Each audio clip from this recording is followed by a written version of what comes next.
Mara had always been an enigma in our classroom. She sat in silence, absorbed in her thoughts, her gaze distant. Few dared to approach her, not because of any malice on her part, but due to the mysterious aura that surrounded her.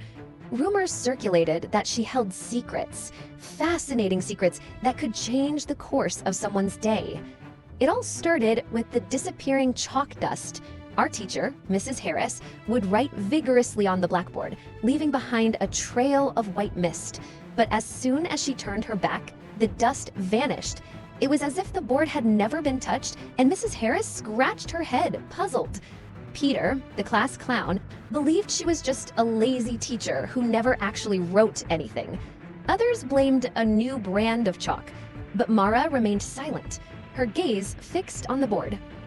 One day, during lunch break, I decided to approach Mara. "Do you know anything about the disappearing dust?" I asked, hoping she wouldn't ignore me. She looked at me with her piercing green eyes. "Want to know a secret?" she whispered, a slight smile on her lips. I reluctantly closed my diary and nodded. "Sure." "I can stop time," Mara stated, simply, as if she were talking about the weather. I laughed nervously, waiting for her to laugh too, but her expression remained stoic. "You don't believe me," she said, matter-of-factly. "Watch closely during math class. When Mrs. Harris grabs the chalk, precisely at 10:30 a.m., count to 3 after the first stroke." My curiosity turned into anticipation. I couldn't wait for math class. At 10:30, Mrs. Harris began her routine.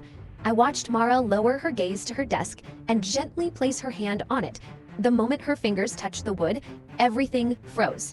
Mrs. Harris stood still, mid-step across the classroom, and the chalk hung in the air, particles suspended like stars in the night sky. I blinked, incredulous. Time resumed the instant Mara lifted her hand.